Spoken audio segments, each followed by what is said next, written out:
मेरे गांव की शिक्षा में आप सभी का फिर से स्वागत है।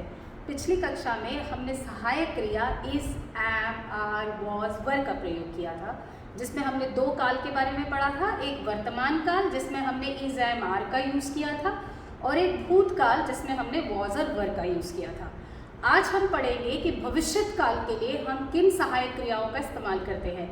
तो भविष्यत काल में हम दो क्रियाओं का इस्तेमाल करते हैं। एक पहला है विल और दूसरा है शैल। विल और शैल का प्रयोग हम भविष्यत काल के लिए करते हैं। अब आप देखेंगे कि विल में हमारा जो समय है वो भविष्यत काल आ रहा है, और विल का प्रयोग हम ही, शी, इट और दे के साथ करते हैं। जैसे हमारा एक सेंटेंस बना है, he will go to market, यानी हमारा जो सेंटेंस है उसका अंत किससे हो रहा है? गा शब्द से हो रहा है। गा यानी he will go to market, वह बाजार जाएगा। या अगर मैं बोलूं कि she will go to market, वह बाजार जाएगी, तो हमने बताया कि विल का इस्तेमाल हम ही, शी, इट और दे के साथ करते हैं।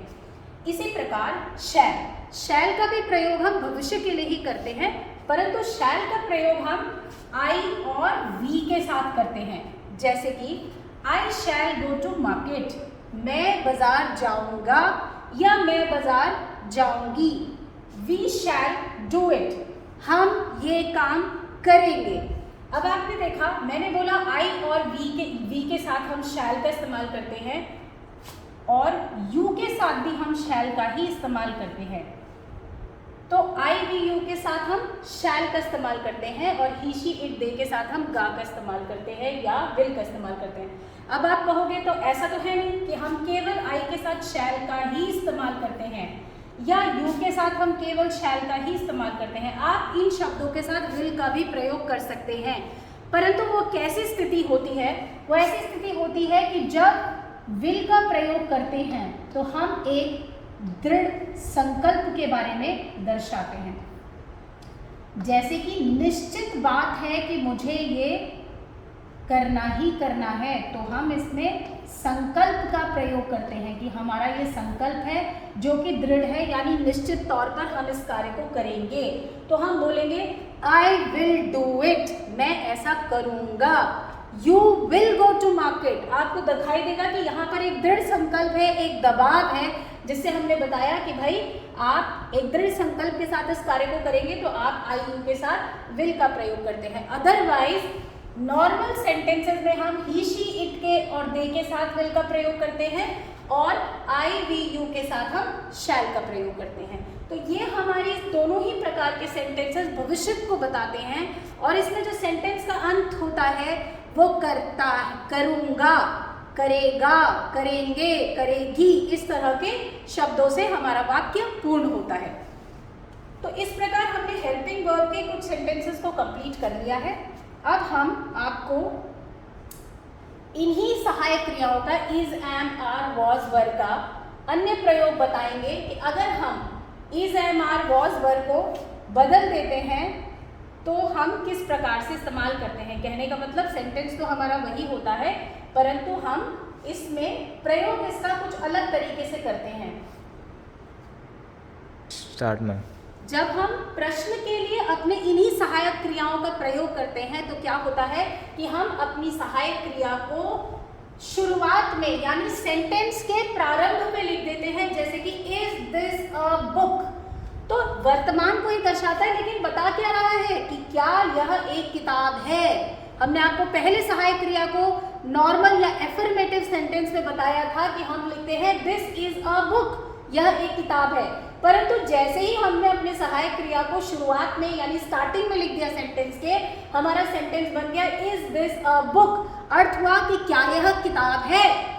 अब ऐसे ही हमने सेंटेंस बनाया am I a good boy, जबकि हम नॉर्मल सेंटेंस में बोल रहे थे I am a good boy, यानी मैं एक अच्छा लड़का हूँ। लेकिन जैसे ही हमने इस एम को उठाकर शुरू में रख दिया तो ये सेंटेंस बन गया am I a good boy, यानी अर्थात क्या मैं एक अच्छा लड़का हूँ।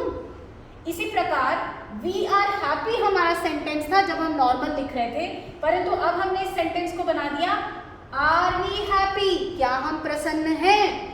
इसी प्रकार वॉज ही क्वाइट, जबकि हमारा सेंटेंस क्या था जाएगा ही वॉज क्वाइट। इसी तरह से आप अगर वर को भी इस्तेमाल करेंगे, वर आपका स्टार्टिंग में लग जाएगा या शैल आपका शुरू में लग जाएगा या विल से आप अपने सेंटेंस को शुरू करेंगे, तो फिर से ये सारे सेंटेंसेस आपके क्या हो जाएंगे, प्रश्नवाचक वाक्य बन जाएंगे।